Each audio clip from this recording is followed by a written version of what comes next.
안녕하세요, 미세스 부입니다. 우리 부부는 81개월째 미국 주식 VOO에 적립식 투자를 이어오고 있으며 현재 보유 주식 수량은 총 2368주입니다.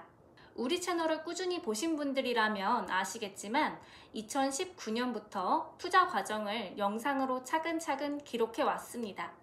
그 과정에서 반복적으로 비슷한 질문들이 달렸는데요. 주요 질문들을 정리해보면 다음과 같습니다. VOO라는 ETF에 대해 어떤 확신이 있었는지, 장기 투자 과정에서 하락장에는 어떻게 대응을 했는지, 앞으로 하락장이 온다면 어떤 대응을 할 예정인지, 애초에 소득이 높아서 지수 추종 투자가 의미 있는 것은 아닌지, 따로 연금 계좌나 절세 계좌는 활용하지 않는지, 오늘은 이 질문들을 토대로 우리 부부가 81개월간 장기 투자를 이어오며 느낀 점과 경험을 나누어 보려고 합니다. 우리 부부가 처음부터 부에만 투자한 것은 아니었어요. 2019년 당시 남편은 VOO와 함께 애플, 마이크로소프트, 비자, 아마존 같은 개별주에도 투자를 하고 있었어요.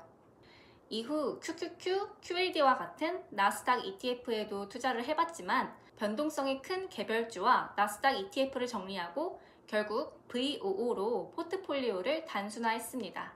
저는 2020년부터 미국 주식을 시작했는데요.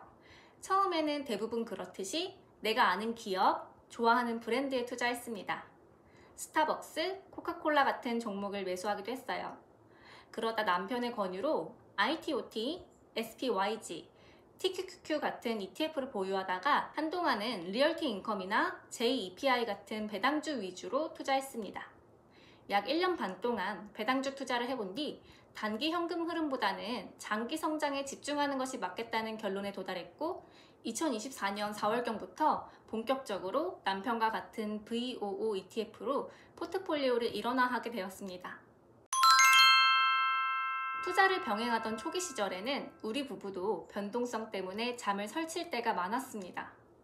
시드가 커질수록 주가의 작은 움직임에도 신경이 쓰이고 혹시 더 잃는 건 아닐까 하는 불안감이 생기더라고요.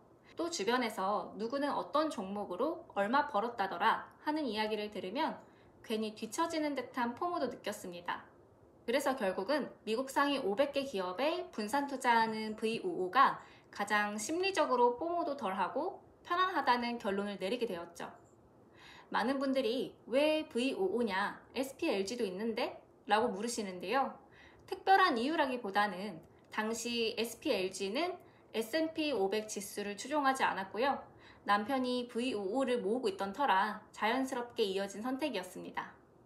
저는 상대적으로 늦게 합류했지만 남편을 보며 VOO가 주는 안정감을 느낄 수 있었고 또 우리 채널의 이름이 미스터 부인 만큼 괜히 이름과 맞추고 싶은 마음도 있었습니다. 2020년 코로나 팬데믹으로 인한 대폭락장을 겪었을 때가 있었습니다. 저는 이제 막 주식을 시작한 단계라 오히려 저점 매수 기회로 보고 적립식으로 매수했습니다. 반면 당시 남편은 이미 2억 원대의 시드가 들어가 있었고 주가가 평단가까지 내려왔을 때 전량 매도했다가 이후 더 떨어졌을 때 전량 매수하여 주식 수량을 늘린 경험이 있습니다. 결과적으로 타이밍이 절묘하게 맞아서 좋은 성과를 거뒀지만 사실 이는 운이 좋았던 측면이 큽니다. 만약 매도 후 주가가 반등해버렸다면 결과는 전혀 달랐을 거예요. 이때 우리 부부가 느낀 교훈은 장기 투자자는 굳이 평단 맞추기식 매도나 손실 실현에 매달릴 필요가 없다는 것이었어요. 단기 수익을 위해 움직이다 보면 오히려 장기 수익을 놓치게 되니까요. 많은 분들이 우리 부부의 투자를 보면서 애초에 소득이 높으니까 가능한 거 아니냐라고 말씀을 하시곤 합니다. 절반은 맞고 절반은 틀린 이야기라고 생각합니다. 맞는 부분은 당연히 투자 원금이 클수록 수익 규모가 커지고 복리 효과도 눈에 잘 보인다는 점인데요. 예를 들어 월 20만 원을 투자하면 1년에 240만 원, 10년간 2,400만 원입니다. 여기에 연평균 7%의 수익률을 적용해도 체감 수익은 몇백만 원 수준이라 크게 와닿지 않을 수 있어요. 하지만 그렇다고 해서 소득이 낮은 사람이 지수 추종을 해서는 안 된다는 뜻은 아니라고 생각해요. 소액이라도 꾸준히 적립식으로 투자하면서 투자 습관이 쌓이고 나중에 소득이 늘어났을 때 더 큰 금액을 투자하는데도 흔들리지 않는 멘탈을 갖게 되기 때문인데요. 우리 부부가 원한 것은 단순히 부자가 되는 것이 아니라 안정적인 삶을 지켜주는 장치였습니다. 사업체가 흔들려도 주식시장이 요동쳐도 우리의 삶은 안정적으로 지켜지는 것.